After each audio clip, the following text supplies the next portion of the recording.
বিপিএলে গেল বিশেষ একদিন ফ্র্যাঞ্চাইজি ক্রিকেটের ইতিহাসে প্রথমবারের মতো একই দলে খেলেছেন বাবা ছেলে। এমন দিনে ঢাকা ক্যাপিটালসকে 41 রানে হারিয়ে ব্যাক টু ব্যাক জয় পেয়েছে নোয়াখালী এক্সপ্রেস।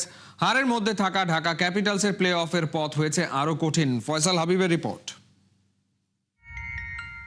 খেলতে এসেছেন নিজের প্রথম ফ্র্যাঞ্চাইজি লিগ, সেখানে সতীর্থ হিসেবে পাচ্ছেন নিজের বাবাকে, আর ডেবিউ ক্যাপটাও পেলেন জন্মদাতা বাবার কাছে। এমনই অভূতপূর্ব সুন্দর এক দৃশ্যের অবতারণা হয়েছিল সিলেট আন্তর্জাতিক ক্রিকেট স্টেডিয়ামে নোয়াখালী এক্সপ্রেস বনাম ঢাকা ক্যাপিটালসের ম্যাচের আগে। আর ম্যাচে বাবা মোহাম্মদ নাবির দোয়া এবং অনুপ্রেরণায় হাসান ইসাখিল খেললেন মনে রাখার মতো এক ইনিংস।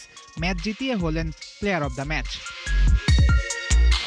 সৌম্য সরকার এবং হাসান ইসাখিলের নতুন ওপেনিং জুটি মাঠে নামিয়েছিল এক্সপ্রেস ম্যানেজমেন্ট, কিন্তু বদলায়নি দলটার খেলার ধরন। শুরু থেকেই আক্রমণাত্মক ছিলেন দুই ওপেনার। হাসান আর সৌম্য কেউ কাউকে এগিয়ে যেতে দেননি, দুজনই রান তুলেছেন পাল্লা দিয়ে। ঢাকা ক্যাপিটালসের বোলারদের মেরে এলোমেলো করে নোয়াখালী ওপেনাররা পাওয়ার প্লেতে নেয় 62 রান। পাওয়ার প্লের পরও রান তোলার গতি কমায়নি এক্সপ্রেস ওপেনাররা। 9 ওভারে দলটা করে 100, কিন্তু এরপর হয় ছন্দপতন। 48 রানে আউট হয়ে ফেরেন সৌম্য সরকার। দলের রান তখন 101। প্রথম উইকেটের পর ম্যাচে ফেরার চেষ্টা চালায় ঢাকা ক্যাপিটালস বোলাররা। দ্রুত ফেরেন শাহাদাত দীপু এবং হাবিবুর রহমান সোহানো। অবশ্য এরই মধ্যে 50 তুলে নেন হাসান ইসাখিল। 119 রানে তৃতীয় উইকেটের পতনের পর আসে সেই মহেন্দ্র খন। প্রথমবারের মতো ফ্র্যাঞ্চাইজি ক্রিকেটে একসাথে ব্যাটিং করেন বাবা ছেলে। নাবি আর ইসাখিল দুজনে মিলে করেন 53 রানের জুটি। নোয়াখালী তখন 200 রান করে ফেলবে বলেই ধারণা সবার, কিন্তু হিসেব নিকেশ পাল্টে বোলিংয়ে আসেন আব্দুল্লাহ আল মামুন, ফেরান নাবিকে। পথ হারায় নোয়াখালীও। শেষ 3 ওভারে মাত্র 17 রান তুলতে পারে দলটা। দলীয় স্কোর তাই 184তেই আটকায়। দারুণ কামব্যাকে ঢাকার চোখে তখন ম্যাচ জেতার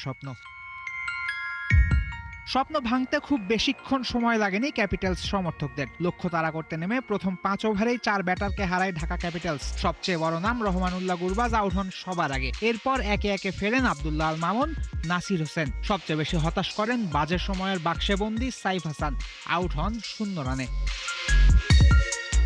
একদিকে উইকেট পড়ার ধারা আটকাতে হবে, আরেকদিকে ছুটতে হবে 185 রানের পেছনে।